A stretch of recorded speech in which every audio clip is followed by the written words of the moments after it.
This is KCAL News, Los Angeles. Right now at 5, relocating runaround. Parents outraged over where their kids could be sent to school after their old school burned down in the wildfires. This is home. We know this is going to be home. And the hard reality setting in for many victims of the Eaton fire, getting used to their new home on wheels. Plus, a dangerous attacker on the loose tonight after a stabbing in the middle of the day is caught on video. Good evening, and thank you for joining us. I'm Pat Harvey. And I'm Leslie Manin, in for Juan Fernandez. We do begin with breaking news out of Goleta in Santa Barbara County, where 2 people were rushed to the hospital after a small plane crash. The accident sparked a brush fire off the 101, but it has since been put out. Yeah, the people were met by law enforcement and fire personnel just outside of the burn scar there with major injuries and transported to Cottage Hospital with ground ambulance and fire personnel on board. And we used flight tracking software to follow the path of the plane that crashed. We ran the tail number of that plane through business records to find out the owner's name. It comes back to a company owned by film director Robert Zemeckis. Now, we don't know who was on board the plane when it went down. We do have a call into Zemeckis' representatives to see what they can tell us, and we will update you as soon as we hear back. Well, controversy tonight over a plan to relocate students whose school was destroyed in the Eaton fire. In fact, some in the school community are not happy about where Avison charter students will be placed. But as KCAL's Rachel Kim found out, there might not be another option. When the Eaton fire roared through Altadena, Avison Charter School's TK to 5th grade building was one of the countless casualties. Executive Director Ian McFeet says the Pasadena Unified School District has offered to move the displaced students to the campus of Cleveland Elementary School on the other side of town. It's also home to another charter school, Alma Fuerte. We have 70 plus families who've been impacted by losing their homes. We have over 15 staff members. We need to come together to heal. McFeet says they've asked the district for the TK to 5th graders to be relocated to Wilson Middle School, since that's the campus for Avison's 6th through 12th graders. There's 15 acres of space. There's a lot of space. The reply has been that this is what it's going to be. Elsie Rivas Gomez has a 2nd grader and a high schooler at Avison. She wants Jorge back in school as soon as possible. We're just trying to find a place that will fit our students. The offer the district has given us is half of the classrooms that we are entitled to. Avison's principal and parents tell us relocating their displaced students here to Cleveland Elementary School isn't just about crowding and convenience. They believe it'll also hurt the students here at Alma Fuerte Charter.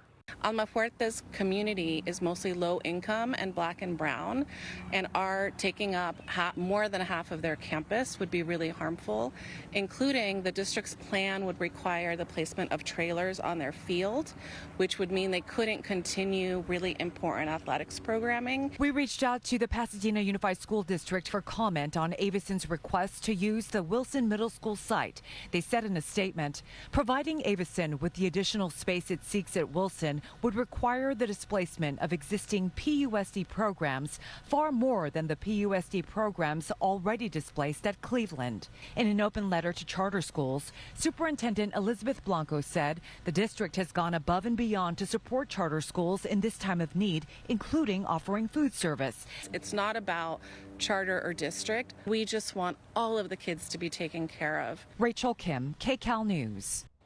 Well, new at 5, Governor Newsom is cutting the red tape to help small businesses devastated by the wildfires. Today, he issued an executive order which defers annual license fees for workers and businesses. That includes nurses and barbers to contractors and dental hygienists. The order also waives other requirements that may impose barriers to recovery.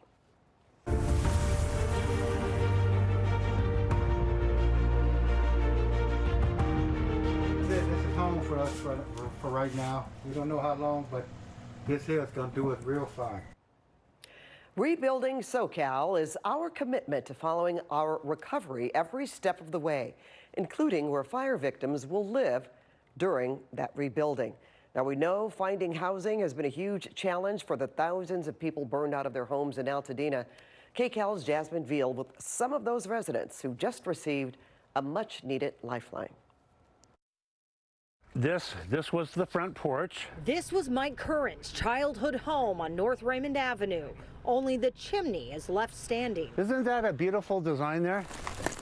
It was destroyed in the Eaton fire. Luckily, a family friend allowed him to use their guest house, but he needed a long-term solution as he rebuilds. This will be my home. I've got a sleeping area back here and a desk to work from here. And that solution came in the form of an RV delivered right to his doorstep. I'm still figuring it out, and pardon the clutter. It's all thanks to one dad and his daughter who started a nonprofit called emergencyrv.org in 2018 after the Camp Fire destroyed thousands of homes in Northern California in 2018. I mean, shelter is the most basic human need, and these people need help. We're out in Altadena, California. Since then, Woody Fairclough has gifted over 250 RVs to families who've lost their homes in natural disasters all over the U.S. And he is backing it in now. He jumped right back into action after the Palisades and Eaton fires broke out. Yes, sir. We're going to give you the keys, and we're going to give you a clean title to it. It's a gift to you, sir. He hit the road from Colorado, driving the first two RVs to Altadena this month for Curran. This is home now. And Army veteran Robin Adkins. Okay, this is it. This is home for us for right now. We don't know how long, but this here is going to do us real fine. Adkins will live here in this Pasadena parking lot with his wife and 4 dogs